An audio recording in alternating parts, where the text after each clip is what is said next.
নমস্কার। আড্ডা উইথ দীপঙ্কর চ্যানেলে আপনাদের সবাইকে স্বাগত জানাই। আজ আপনাদের সঙ্গে এমন একটা বিষয় নিয়ে আড্ডা দিতে বা কথা বলতে বা আমার কিছু চিন্তাভাবনা শেয়ার করতে বসেছি। মানে কিছু কথা কিছু গান, এই ক্যাপশন দিয়ে। বাংলা এবং হিন্দি ভারতীয় যে সঙ্গীত জগতে তিনজনের নাম অমর হয়ে থাকবে। একজন শচীন দেববর্মন, দ্বিতীয়জন সলিল চৌধুরী এবং তৃতীয়জন অতি অবশ্যই শচীন পুত্র রাহুল দেববর্মন। তিনজনের বিভিন্ন সৃষ্টি এখনও সঙ্গীত জগতে, তারা পৃথিবী ছেড়ে চলে যাবার এত বছর পরেও আমাদের মনের মধ্যে আলোড়ন তোলে। সেইগুলো নিয়ে আমি কিছু কিছু কথা গল্প আকারে একটু গানও গেয়ে আপনাদের সামনে শোনাবার চেষ্টা করব। যদি সম্ভব হয় আজকের হয়তো হবে না, শচীন দেববর্মন সম্বন্ধেই প্রথমে ধরি। শচীন দেববর্মন ভারতীয় সঙ্গীত জগতে এক মহিরুহ বিশেষ। বিভিন্ন ধরনের সঙ্গীতে তার অগাধ জ্ঞান, পাণ্ডিত্য, কি রাগ প্রধান, কি লোকগীতির বিভিন্ন শাখা প্রশাখায় তার অনায়াস যাতায়াত এবং সর্বোপরি তার কণ্ঠ আমাদেরকে এখনও পর্যন্ত মুগ্ধ করে রাখে। তো শচীন কর্তার এই তিনজনের কথা কেন বললাম, যেহেতু এরা তিনজনেই বাঙালি, সেই জন্য এদের গানের মধ্যে বেশ কিছু গান আছে যেটা তারা বাংলাতেও সুর করেছেন, আবার হিন্দিতেও সুর করেছেন। আবার কিছু কিছু গান আপনাদের দেখাবো, শোনাবো, যেগুলো তাদের সুর করা থেকে নিয়ে অন্য সুরকার সুর করেছে। এরকম একটি গান খুব সম্ভবত 1952 সালের সিনেমায় নওজোয়ান বলে একটা সিনেমা এসেছিল, আমারও জন্মের আগে। ভালো করে শুনবেন। নলিনী জয়ন্ত ছিলেন পুরনো দিনের অভিনেতা, জয়ন্তের স্ত্রী। জয়ন্ত, যিনি খলনায়কের ভূমিকায় অভিনয় করে বিখ্যাত হয়েছিলেন, তাতে শচীন দেববর্মন সুর করেছিলেন। তাতে একটা গান ছিল, ঠন্ডি হাওয়ায়ে লহরা কে আয়ে দিলো কে জুবা সে গেলা হায় ঠন্ডি হাওয়ায়ে। তো এই গানটা বেশ কয়েক বছর পর, খুব সম্ভব 1966 সালে সুচিত্রা সেনকে নিয়ে একটি ছবি হয়, যার বাংলা সিনেমাটাও হয়েছিল। বাংলাতে উত্তর ফাল্গুনী, হিন্দিতে মমতা। মমতাতে হিন্দি ভার্সানে যে মমতা সিনেমায় সুচিত্রা সেনের দুজন নায়ক ছিলেন। সুচিত্রা সেনের একজন নায়ক ছিলেন অশোক কুমার, আর সুচিত্রা সেনের মেয়ে যিনি হয়েছিলেন তার নায়ক ছিলেন ধর্মেন্দ্র। তো একদিন এই মমতার ছবির সুরকার ছিলেন রোশন। রোশন হলেন কি, তার পরিচয় একটু বলে দিই যারা জানেন না। ঋত্বিক রোশনের ঠাকুরদা। তার দুই ছেলে রাজেশ রোশন এবং রাকেশ রোশন। রাজেশ রোশন পরবর্তীকালে নামকরা সুরকার হয়েছিলেন, সে প্রসঙ্গে পরে, এটা এখানে সেটা বলার নয়। তো রোশন সাহেব অনেক ভালো ভালো সুর করেছিলেন জানেন। তো একদিনকে রোশন সাহেব শচীন দেববর্মনের বাড়ি গেছেন বান্দ্রাতে, দিয়ে দুজনে মিলে গল্পগুজব করছেন, করতে করতে তখন এই গানটার কথা উঠল। প্রত্যেকটা গানের একটা বলি মিটার বলে থাকে, যেটা ছন্দ যেটাকে বলে। যেমন এই ঠান্ডি হাওয়ায়, এই যেমন গানটা টা টা টা টা টা টারা টা টা টা টা টা টা টা টা টা টারা টা টা টা টারে টা টা টা টা টা টা, এই একটা হলো। এইটাকেই রোশন সাহেব একটু সামান্য অদল করে করলেন, রহে না রহে হাম মেহকা করে।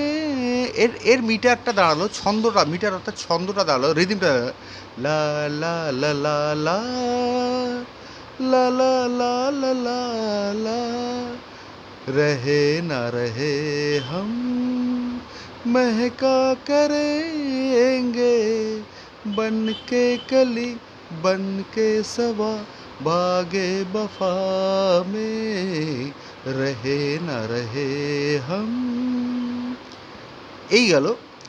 এরও পরে বেশ কিছু পরে শচীন পুত্র রাহুল দেব বর্মন 1985-তে মুক্তি পাওয়া শিপ্পিদের ছবি সাগরে একটা গান করেছিলেন। দেখুন তো মনে পড়ে কিনা, একই সুর কিনা। সাগর কিনারে লহরা কে আয়ে, কিশোর কুমার এবং লতা মঙ্গেশকর দুজনেই গানটা গেয়েছিলেন। সাগর কিনারের সুর মিটারটা রাহুল দেব বর্মন একটু পাল্টে দিয়েছিলেন। অত্যন্ত প্রতিভাবান সুরকার ছিলেন তো। টা টা টা টা টা। তো এইভাবে এক একটা বিখ্যাত বিখ্যাত গানের জন্ম হতো।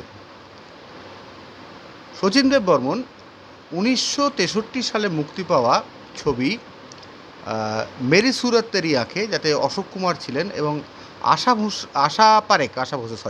আশা পারেখ তিনি নায়িকা ছিলেন। অশোক কুমার এবং আশা পারেখের বয়সের অনেকখানি তফাৎ হওয়া সত্ত্বেও আশা পারেখ এই ছবিতে অত্যন্ত ভালো অভিনয় করেছিলেন। মেরি সুরত তেরি আঁখেতে একটি গান ছিল যেটা নজরুল গীতির আশ্রয়ে শচীন দেব বর্মন সুর করেছিলেন। গানটা শুনলেই বুঝতে পারবেন। পুছো না ক্যাসে, যেটা বাংলা ছিল অরুণ কান্তি কেগো যোগী গিরিধারী। গানটা ছিল আহির ভৈরব রাগে।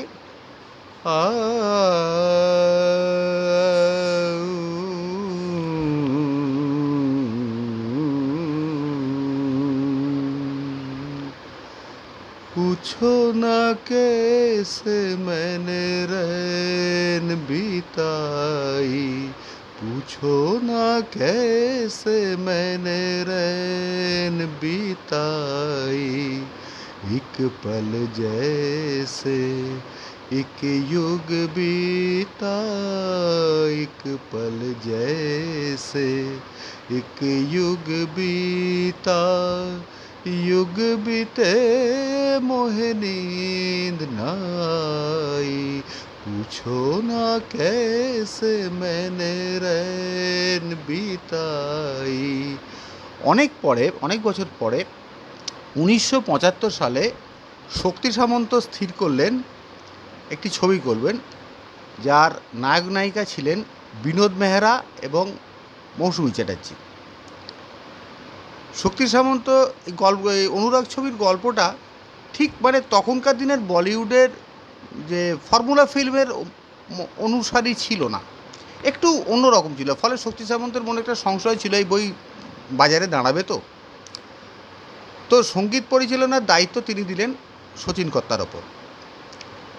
হ্যাঁ, এই সিনেমায় শচীন কর্তা একটা সুর করলেন, তার একটা ভাওয়াইয়া গান ছিল লোকগীতি, কে যাস রে ভাটি গাং বাইয়া আমার ভাই ধন রে কইও নাইর নিত বইলা তোমা, কে যাস কে যাস।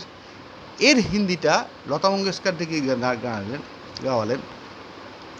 শুনরি পবন पवन पुरवैया मैं हूँ अकेली अलबेली, तू सहेली मेरी बन जा साथिया, तू बन जा साथिया। 1970-এ দেবারন সিনেমা করেন তার নবকেতন ছবির ব্যানারে প্রেম পূজারী। নবকেতনের একসময় পার্মানেন্ট সুরকার ছিলেন শচীন দেব বর্মন, যেমন আর.কে ফিল্মসে ছিলেন শঙ্কর জয়কিষাণ এবং পরবর্তীকালে লক্ষ্মীকান্ত পেয়ারা, তেমনি নবকেতনের প্রচুর সিনেমায় শচীন দেব বর্মন সুর দিয়েছিলেন। প্রেম পূজারীতে শচীন দেব বর্মন একটা সুর করলেন তাঁরই গাওয়া, বর্ণে গন্ধে ছন্দে গীতিতে হৃদয়ে দিয়েছ দোলা, রঙেতে রাঙিয়া রাঙাইলে মোরে একই তব হরি খেলা। তুমি যে ফাগুন রঙেরও আগুন, তুমি যে রসেরও ধারা, তোমার মাধুরী তোমার মদিরা করে মোরে দিশাহারা। মুক্তা যেমন সুপ্তির বুকে, তেমনি আমাতে তুমি, আমার পরাণে প্রেমের বিন্দু তুমি, শুধু তুমি। কিশোর কুমারকে দিয়ে এর হিন্দিটা গাওয়ালেন, किशोर कुमार के दिए गाने, फूलों के रंग से दिल की कलम से तुझको लिखी रोज पाती, कैसे बताऊं किस किस तरह से पल पल मुझे तू सताती। আজকের এখানেই শেষ করছি। কেমন লাগলো আমার গল্পটা, আগামী দিন এর পরের কিস্তিতে সলিল চৌধুরী, তারপরে রাহুল দেব বর্মনকে নিয়ে আপনাদের অনেক গান এবং গল্প শোনাবো। আমার চ্যানেলটা ভালো লাগলে অবশ্যই লাইক, কমেন্টস, সাবস্ক্রাইব করে আমার পাশে থাকবেন। নমস্কার।